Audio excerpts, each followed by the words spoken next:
Assalamualaikum warahmatullahi wabarakatuh.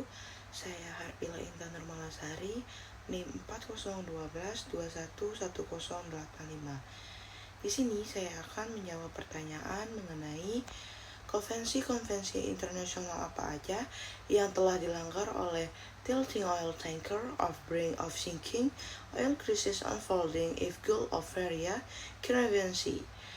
Kapal tanker minyak tilting di ambang tenggelam. Krisis minyak yang terjadi di Teluk Paria, Laut Karibia, telah dituduh melanggar beberapa konvensi internasional. Yang pertama, Konvensi Organisasi Maritim Internasional atau IMO. IMO sebuah badan khusus Perserikatan Bangsa-Bangsa yang menetapkan standar keselamatan, keamanan, dan pelindungan lingkungan dalam industri pelayaran. IMO telah dikritik karena perannya dalam krisis kapal tanker minyak, khususnya sehubungan dengan kurangnya urgensi dalam mengatasi situasi tersebut dan potensi kerusakan lingkungan yang dapat ditimbulkannya. Yang kedua, Konvensi PBB tentang Hukum Laut, UNCLOS. UNCLOS adalah perjanjian yang mengatur pemanfaatan laut di dunia dan menetapkan aturan untuk perlindungan lingkungan laut. Potensi tumpahan kapal tanker minyak tersebut dapat melanggar ketentuan UNCLOS terkait perlindungan ekosistem laut dan pencegahan pencemaran. Yang ketiga ada Konvensi Internasional untuk Pencegahan Pencemaran dari Kapal atau MARPOL. MARPOL adalah perjanjian internasional yang bertujuan untuk mencegah pencemaran dari kapal. Situasi tanker minyak tersebut dapat dilihat sebagai pelanggaran terhadap peraturan MARPOL, khususnya terkait dengan penanganan bahan bahaya dan pencegahan tumpahan minyak. Yang keempat, Konvensi Organisasi Buruh Internasional atau ILO. ILO bertanggung jawab untuk menetapkan dan menegakkan standar ketenagakerjaan secara global. Ditinggalkannya kapal tanker minyak tanpa awak dapat dianggap sebagai pelanggaran terhadap konvensi ILO terkait hak dan keselamatan pekerja. Yang kelima, Konvensi Kerangka Kerja PBB tentang Perubahan Iklim adalah perjanjian internasional yang bertujuan untuk memitigasi perubahan iklim. Potensi tumpahan kapal tanker minyak dapat berkontribusi terhadap perubahan iklim dengan melepaskan gas rumah kaca dan mengganggu ekosistem laut yang merupakan komponen penting dalam siklus karbon global.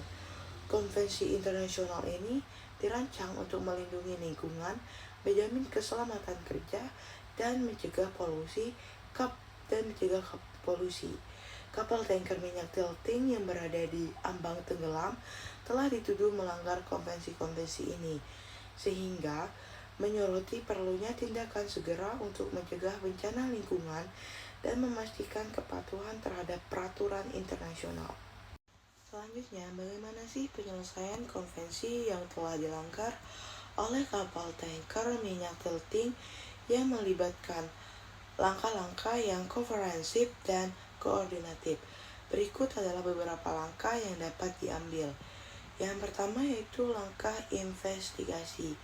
Investigasi yang menyeluruh harus dilakukan untuk mengetahui penyebab tilting oil tanker dan menentukan tanggung jawab atas insiden tersebut. Jika terbukti ada pelanggaran hukum, langkah penegakan hukum harus diambil sesuai dengan ketentuan hukum yang berlaku. Yang kedua ada pemulihan lingkungan. Setelah penanganan darurat selesai, upaya pemulihan lingkungan laut yang terkena dampak tumpahan minyak harus dilakukan. Pembersihan pantai, pemulihan ekosistem laut, dan monitoring jangka panjang terhadap dampak lingkungan yang dilakukan untuk mengembalikan lingkungan laut ke kondisi normal. Yang ketiga, koordinasi internasional.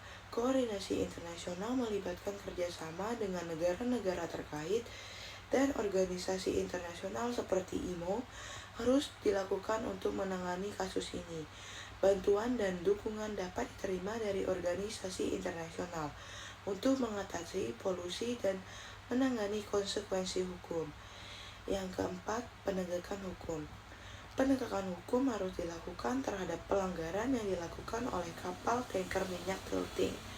kegiatan operasi pemindahan muatan minyak dari kapal ke kapal tanpa izin dapat dianggap sebagai pelanggaran hukum dan harus dihukum sesuai dengan ketentuan hukum yang berlaku.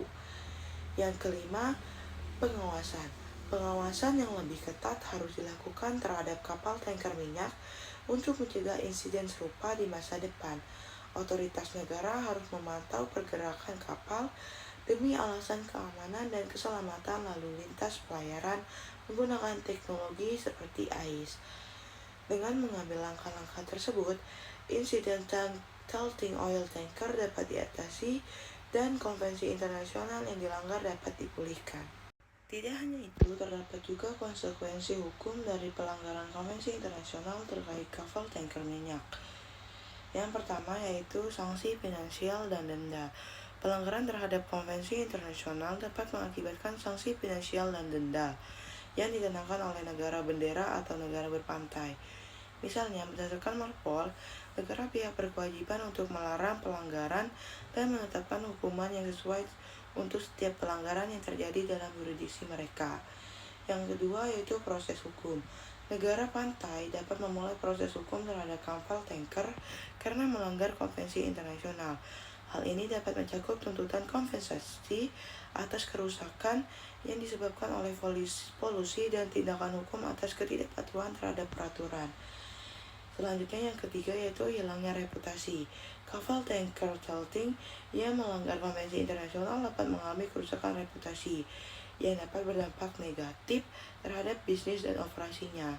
Hal ini dapat menyebabkan hilangnya pelanggan, berkurangnya pangsa besar, dan penurunan kinerja keuangan.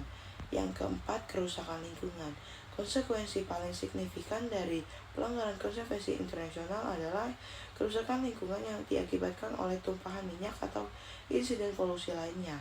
Hal ini dapat menyebabkan kerusakan ekologi jangka panjang, kerugian terhadap kehidupan laut, dan kerugian ekonomi bagi masyarakat pesisir. Yang kelima yaitu kerjasama dan penegakan internasional. Konvensi internasional memberikan kerangka kerjasama dan penegakan hukum antar negara. Jika suatu negara gagal mematuhi konvensi ini, negara tersebut dapat menghadapi tekanan internasional dan kemungkinan sanksi dari negara lain dan organisasi internasional. Yang keenam yaitu kewajiban dan kompensasi. Konvensi Internasional tentang Tanggung Jawab Sipil atas Kerusakan Akibat Polusi Minyak atau CLC dan Konvensi Internasional tentang Tanggung Jawab Sipil atas Kerusakan Polusi Minyak bunker menetapkan mekanisme tanggung jawab dan kompensasi atas kerusakan akibat polusi minyak. Konvensi-konvensi ini memberikan kerangka kerja untuk menentukan tingkat kompensasi dan yang harus dibayar kepada korban pencemaran minyak. Sekian dari saya. Wassalamualaikum warahmatullahi wabarakatuh.